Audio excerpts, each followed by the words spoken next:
Kuha ni Brother Art sa katag. Ayun. Nyara. Ano sa nila? Cellphone. Ay lang.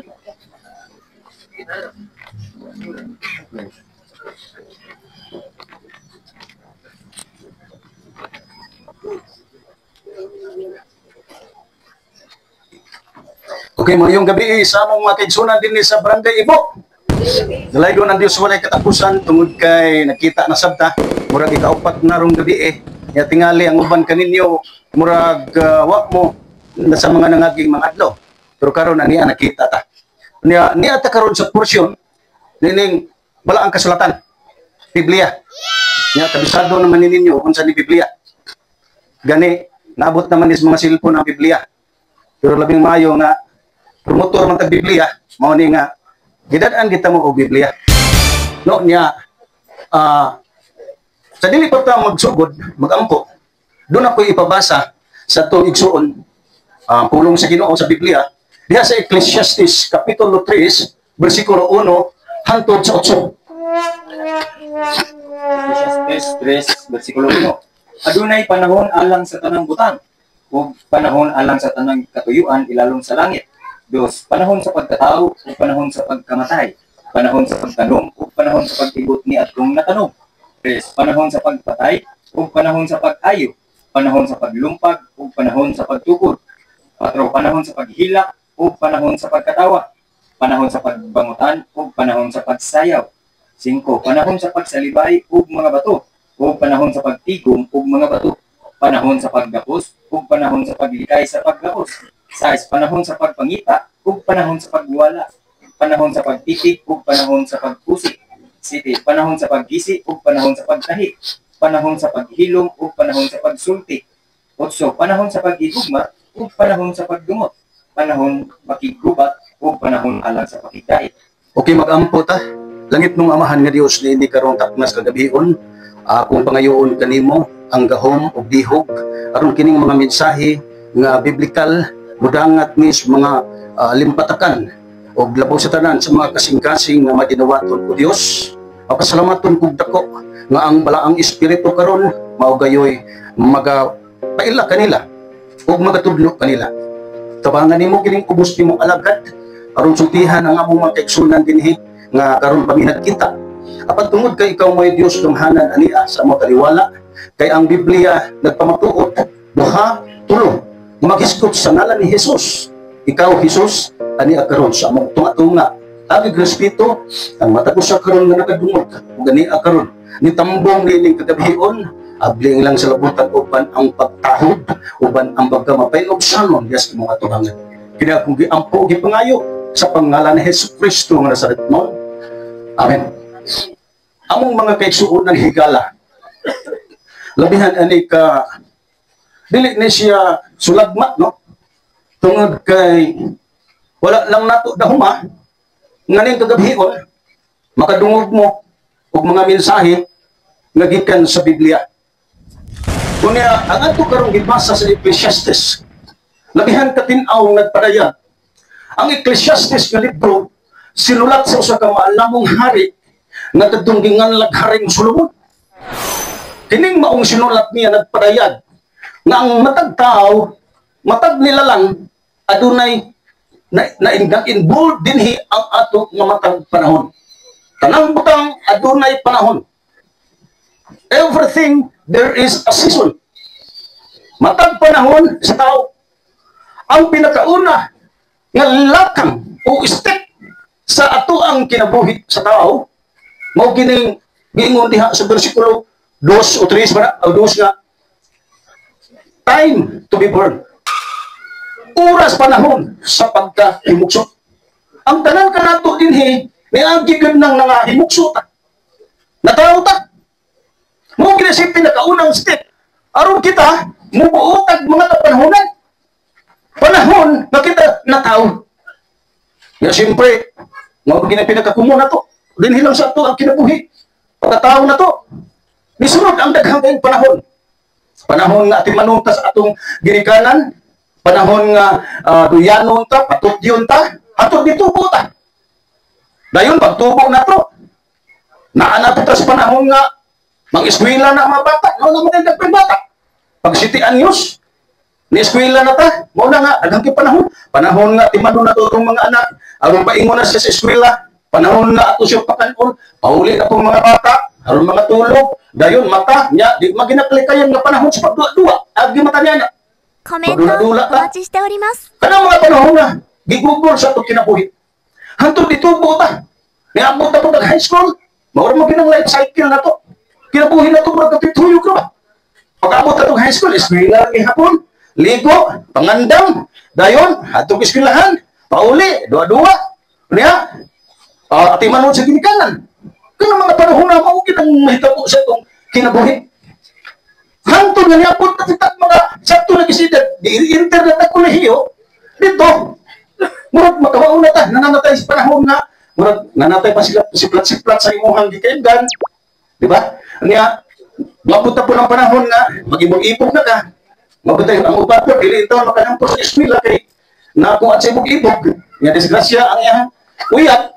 So, mga panahon na siya, hantod, manaminyo. Pagkaminyo na nato, kita na po'y nagpaanak, nagpahimugso. Hantod, maabot ang panahon. Nagkanang giingon diha. Time to die. Maabot ang panahon. Panahon sa kamatayon. Mauna kini karon ang nahitabo sa atong igsuon. Si Sister Isabel Tilma Pino. スタート。 Ano naman? Nagsugod ta pagkimugso. Dayon, pag-abot na itong 73 ni si Sister Telma, wala na siya. Ano naman? Time to die. Ha? Adlaw o panahon na mamatay na ang tao. O sa kabutang mawala, gab ni maandami sa tao.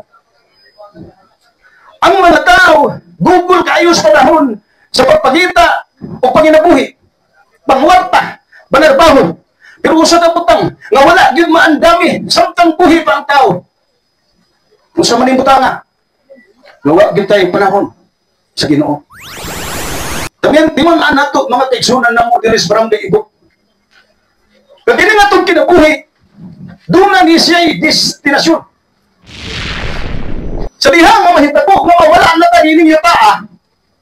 May duha ka lugar nga ato ang atuan.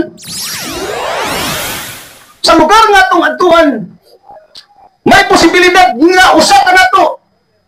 Magmahay. Dakong kasuganan kung asa siya paingon. Ang Biblia, huwag itong makatudlo na ito kung unsa ning lugar. Nga ngayang maandamon sa tao. Ang lugar nga akong giingon kaninyo nga maoy destinasyon sa tao. Duha, langit o inferno. Ato karong basahon ang balaang kasulatan sa sinulat Ebanghelyo ni Santos Lucas, Lucas 16, 22, Lucas 25 palihog. Brother. Lucas 16:22. Unya ang taong kabus namatay ug gidalas ang mga anghel ngadto sa bakan ni Abraham. Unya ang taong dato namatay sa ug gilubong. 23. Ug dito sa hasis sa nagadto siya sa mga kasakit. Diha iyang mga mata ug nakita si Abraham dito sa layo. Ug si Lazaro niya sa iyang kaliran. 24. Siya mituaw nga nag-ingon, amahan kong Abraham, kaluy itaon ako, ug suguha si Lazaro sa pagtuslog sa tumoy sa iyang tudlo diha sa tubig, aron ipabugnaw sa akong dila, kay ania ako sa kasakit nga nagdilag na kalayo. 25. Apahan si Abraham mitubag kaniya, anak, hinumdumi nga sa buhi pa ikaw nakadawat ka sa mga maayong mong butang, ug si Lazaro usab nakadawat sa dili maayong mga butang, apan siya gilipay karon diri, samtang ikaw ana diha sa kasakit. かわいい。 Gisukilon ni Ginoong Hesukristo ang kahimtang sa kinabuhi sa tao human mga matay ta. Nasabihang mawagtang na ang tao gining kinabuhi. Dunay lugar nga nahimong destinasyon sa matag usa ka tawo. Kining duha ka tawo nga gihulagwa sa Biblia, mismo si Jesus ang nagsugilo nini. Madili ni siya ang ayan nga murag dili manumbaling ang tao. Tungod kay dili ni siya komedya ang gipamulong sa ato ang Ginoong Hesukristo. Nga ang ato ang Ginoong Hesukristo namulong nga ang tao kining taong kabus namatay. Pagkamatay sa taong kabus, dunay anghel nga misugat sa taong kabus. Pagsugat niya na, gidala ang taong kabus ngadto sa sabakan ni Abraham. Gida? May anghel nga misugat pagkamatay. Ay kung man ni mamatay, matumba ang tao, matumba ang lawas. Mugawas na yung mga tinuod na kinabuhi kini kalag espiritu. Sugaton siya sa anghel. Ipahilo na sa sabakang Abraham. Nagrepresent ang sabakan ni Abraham og langit. Wa magdugay mga kaigsunan. Namatay pong dato. Pagkamatay sa taong dato, dilubong. Paglubong, dito sa Hades, nag-anto siya sa kasakit. Nag-anto sa kasakit tungod sa nagdilaad nga kalayo. Ang taong dato. Nga naman, nanong managlahi man ang ilahang nahimutangan. Ang usa langit, ang usa interno. Kay nagdepende kung unsa ang imong gibuhat samtang buhi pa. Ang taong kabus, siya mo usa ka taong mahlukon sa Dios. Tao, usa ka tao nga Dios nun. Pagkamatay niya, dunay anghel nga mikuha, gibutang sa sabakang Abraham.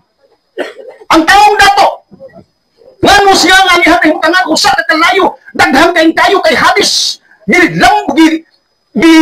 Lunod siya dito sa Hades, nga lunlun kalayo, nga nakapasinggit niya sa kasakit. Ang mahitabo, kung ngano matuwa siya dito, tungod kay ang taong dato, walay ko kahadlok sa Dios. Taong dato, nga mapatuyangon, matay kasuon sa kagalingon, nga mahinungdan, nga ang lugar nga yang natuan, o sa kalugar, sa silot. Abi ninyo mga kaigsunan, timadi. Nangayo o nagpakiluoy ang taong dato, nga ingon, amahan kong Abraham!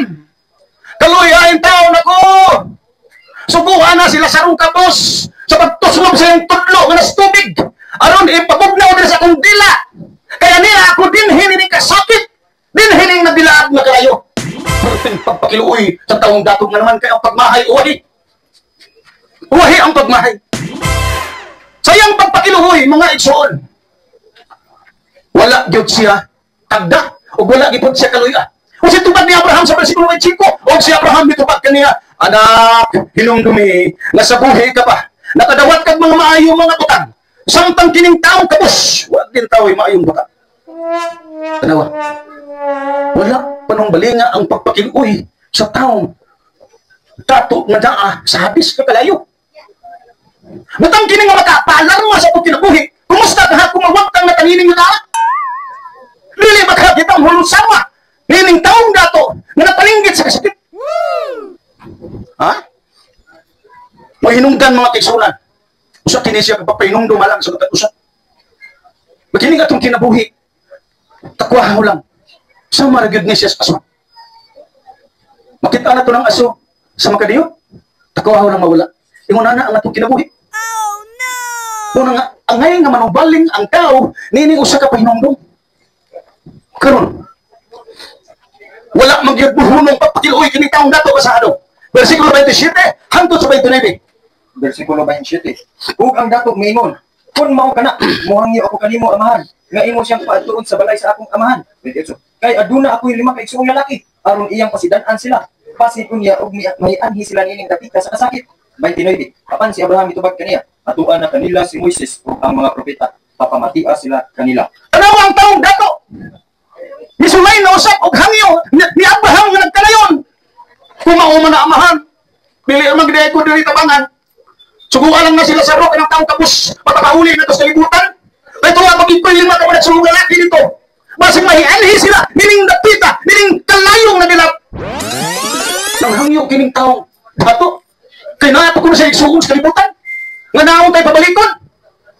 Pero dili man tugutan sa Dios na naapay mo balik kami na kay para pahibaw o na itong mahal sa kinabuhi. Ang tubag ni Abraham at na kanila si Moises, papataling hugas sila kanila. Kanawa, ang hangyo sa taong dato, wala dungga o wala gyud kaluya. Nang hangyo siya, tungod kay hiyang mga igsoong lalaki, sigurado nga maantog siya sa lugar sa kasakit kay nasayod siya mga surprise sila itong mga igsoong. Pero gusto siya may mapahinungdan sa mga igsoong. Huwag mo gabantay. Kung unsa ning hitabuha. Ang taong dato, kalag sa taong dato nga naghangyo ngadto ni Abraham. Nga unta dunay babalikon ng patay ngadto siyang igsoon. Mga kaigsunan, usa di kagamatuoran na kinahanglan ninyo masayran. Ang mga kalad sa mga nangamatay, mao'y nagampo para sa buhit. Baliktad din ng atong panahon, tungod kay ang mga buhi mo'y nagampo sa mga nangamatay. Dili madawat sa Biblia ka ng maong konsepto. Nga naman kay ang konsepto sa Biblia, ang mga nangamatay karon matuwa dito, nagatubang sa kasakit, mo'y nanghangyaw na pakiuhoy, harunta ang iyang mga igsuon sa kalibutan, mapahinungduman kay sa bahis. Baliktad. Mo hinungdan direktahon ta mo pagsulti. Kining himuong papangadji sa mga buhi para sa mga patay, wala na epekto. Manung wa man na epekto. Tungod kay mismo kining kalag sa tao dato nangamuyo naghangyo, aktual niyang nagantos sa kalayo, nangamuyo siya. Wa gid taon sa kaloya. Unsa nakaha? Kung ang mga ji bisyoso kang mga ji para sa mga patay. Dili na siya alawod sa Biblia, mga igsoon. Usa kini kagamatuoran. Mga igsoon. Tingali adunay dakong question mark sa inyo sa atong matakusa. Mga igsuon ni Sister Isabel Tilma Linaw Pino, mga igagaw, mga paryente, mga pagumangkon. Tingali dakong question mark nato. Nga magkanayon ta. Manong wa mala pag-GE ng haya ni Inday Tilma. Tingali naa sa inyo hang una-una. Apan buot kung masayran ninyo ang stand o ang tinuhuan ni Sister Tilma.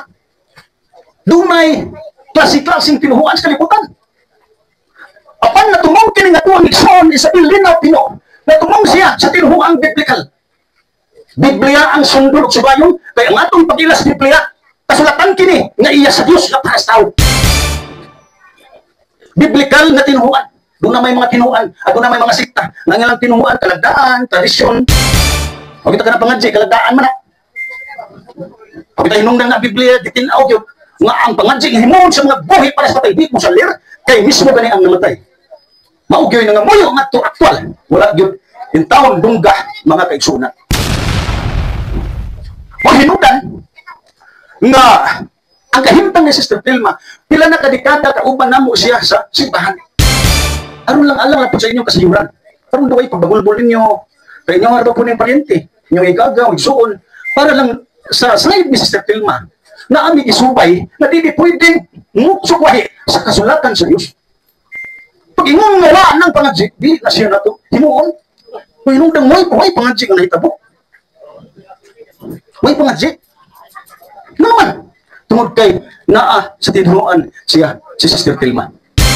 Tingali ang matatinuhuan, ay laing matag mga tinuhuan. Kamu ang tinuhuan, kamu ang pangadji, taladaan, tradisyon, kagamang tradisyon ang religion, di ba? O, naa din. Tinyo po na. Atong respeto. Ang matang patuos tao. Ano ato mga respeto? Ako tamo kutluan og batakang balaod sa Pilipinas. Kung unsay balaod sa Pilipinas, ang balaod sa Philippine Constitution, ako rin siyang gianggam diri sa atong Google. Tanaw, basahon ako ang balaod. Patalihog lang palihog. Matod ba diri sa balaod sa ato ang konstitusyon, batakang balaod sa Pilipinas. Article 3, Section 5, Managingon, no law shall be made respecting an establishment of religion or prohibiting the free exercise thereof. The free exercise and enjoyment of religious profession and worship without discrimination or preference shall forever be allowed. At ang atong binisayon, walay balaod dinhi sa atong nasod na Pilipinas nga gitukod aron pagdid-an kita sa atong katungod sa religion mo ni si Sister Tilma na siya yung right sa iyang kaugalingon. Nga matod pa, walay balaod nga nagdili aron i-exercise ang atong katungod kung unsay atong tinuhuan. Unya kini bang balaura, wala ni palabi, walay palabi ang balaod sa Pilipinas. Unya kani hangtod sa kahangturan shall forever be allowed. So matag-usa nato, do natay right mo practice mo exercise kung unsay imong tinuhuan. Si Sister Tilma kauban ni mao ni ang among tinuhuan naa sa Biblia, biblical nga tinuhuan. Mga kaigsunan, ingon na si Sister Tilma. Ngano man mga kaigsunan? Nganong makaingon mami nga wala ni ani pangadji, alam na pud sinyo kasayuran para nga alam na pud sinyo kaalaman. Aron way mga question mark. Nganong wa may pangadji? Ngano man? Tungod kay dili ta makabuot sa tinuhuan sa usag-usang ano man tungod kay ang balaod sa Pilipinas tinaw nga dunat tayo right o katungod. Apan dinis pulong sa Ginoo atong basahon kung unsa ug ngano nga dili gyud mi anang pangadji. Mateo 23 bersikulo 14 payo. Versikulo 14. Alaot kamong mga magtutudlo sa kasuguan ug mga Parisiyo. Ang inyong pagtuo sa Dios pagpakaron lang. Giilog ninyo ang kabtangan sa mga babae nga balo o gitabon-tabunan lang ninyo ang inyong daotang pinuhatan pinagi sa inyong tag-as nga mga patampo. Tungod niini labaw ang kabugat sa silot nga ipahamtang kaninyo. Matod pa diri sa ako sa Mateo 23 bersikulo 14. Alaot kamo mga magtutudlo sa balaod o mga Parisiyo. Kay inyong gisubad ang kabtangan sa babaeng balo. O aron sa pagtabong-tapon ini, naghimo mong tag-as kayong pangadji. May agong raon niya kamo sa silot. Sa hukom, sa silot. Mismo nga itong Ginoong Kristo mo, inong nagigyan ng mga jik tagpatay. Manuman, kay gigamit ni sa unang panahon sa mga Parisiyo, gigamit ni sa unang panahon sa mga matutudlo sa balaod, gigamit ni haron nga ang mga namatayan pangwatahon. Kuwao na mga kabtangan sa unang panahon, mauni si panghitabo. Kuwao nila, o karon tabang-tabong sa mga bahandi ngayon, kuwaon, mauna hinungdan nga maghimog tag-as nga mga pangadji. Ano na di pangadji sa unang panahon? Pero ang Ginoong Hesus mismo nagpahayag nga gisaway o mahiagom ra sa silot. Mauna hinungdan nga makapunta na mauna wa bali pangadji eh. Gano man kay sa mga Biblia nagpahimanok man ang mo sa ato Ginoong Kristo. Nagpahimanok siya. Umana ro mga pangadji o kaha pamisa. Kuna makaingon ta ng pabayaran man nato na. Mauna kinis panahon sa Parisiyo. Ang mga Parisiyo sa diya nga unang mga Diyos nga tuwa orang ilahan mo katangan sa namatyan. Imbis na ang namatyan ako kaluyo mo tabangan, kuhaan pa nila katangan. Magkaroon panahon na, dito nga kuhaan katangan, pero pabayaran ka. Samot na o mag-order mo request ka pamisa. Pabayaran, dapat dili. So Mateo Kapitulo 10, versikulo 8, nakadawat ka mo walay bayad di kayo sa Diyos. Manghatag mo walay bayad. Kini nga mo pagserbisyo. Wa may maghandong nga bayaran nga naman kay tabang simpatiya sa namatyan. Yung ana ang baruganan sa tinuluan ni Sister Tilma among mga kaigsunan. Ug-usab, dili mi musunod anang gitawag tradisyon o kalagdaan sa relihiyon. Nganong di man di masunod? Tungod kay dili na siya sugo sa Dios, sugo nagrelihiyon, sugo nagtao. Biblia na po na itong basahon. Kay, di ba ninyo mga kaigsunan ha? Wa ko magsulti diri nga ako nga pangunahuna, ako nga interpretasyon na ating ibasa. Masabot din na to. Basaha palihog Marcos 7. Si Jesus mismo namulong Marcos 7 nga to 9 palihog. Brother. Versikulo 7. Kawang lamang ang ilang pagsimba kanako kay gitudlo Manila ingon nga pagtulunan ang kasuguan gikan sa mga tao. So, inyong gibiyaan ang kasuguan sa Dios ug ituman ang gikabilin nga kalagdaan sa mga tao. 9. Og siya mingon kanila, maayo kamo mosalikway sa kasuguan sa Dios aron inyong tumanon ang gikabilin kaninyo nga kalagdaan. Ug tanawa. Ang atong Ginoong Kristo nagsaway ni atong mga Parisiyo nga ingon, Hingon si Ginoong Kristo. Tawang lamang ang inyong pagsimba kanako, sanglit sa inyong pagpanudlo, inyong mang gipagadoktrina ang kalagdaan nga nimo mga tao. Inyong gibiyaan ang kasubuan sa Dios, haron inyong hawiran ang inyong kabiling-biling kalagdaan. Maayo kay ninyong pagkasalikway sa sugo sa Dios o pulong sa Dios, aron lang inyong bantayan ang ikabiling-biling kalagdaan. Mao mga kigsunan, pero wala minianang kalagdaan. Ang pangadji, uban pang gipraktis sa relihiyon, kalagdaan. Ngayon na si Sister Telma, sa tinuhuang biblikal. Wa mi laing sumayon, wa mi laing sundon o bantayan ang pulong sa Dios ang Biblia. Wala na laing gihatag ang Dios nga kasulatan. Ato timanan mga tiksunan nga natin ni taga Barangay Ibo sa ikaduhang Timoteo 3:16 palihog pa sa abad. Ikaduhang Timoteo 3:16. Ang tibuok nga kasulatan gisulat uban sa lamdag sa Dios ug mapuslanon alang sa pagpanudlo, alang sa pagpamadlong, alang sa pagpanulid ug alang sa pagmatuto diha sa pagkamataro. Ang bibok na kasulatan gituga sa Dios og may kapuslanan alang sa pagpanudlo, panulid, pamadlong pagmatuto sa pagkamakaro. Kining Biblia tibok kasulatan mao ang gihatag sa Dios para sa mga tao. Mao nang dili mi musupak nining naisulat. Kay once nga ikaw usa ka magsusupak, magbantay ka kay hukman kagayot sa silot. Basaha lang yapon brad. Juan 12:48. Juan 12:48. Ang magsalikway kanako ug dili mo dawat sa akong mga pulong adunay maghukom. Ang pulong nga akong kasulti mao niya ang maghukom kaniya sa kaulahian nga adlaw. Ang magasalikway kanako ang dili mo dawat sa akong mga pulong adunay maghukom. Ang mga pulong nga akong gikasulti kaninyo mao niya ang magahukom sa kaulahiang mga adlaw. Kining Biblia mga kaigsunan pulong sa Dios.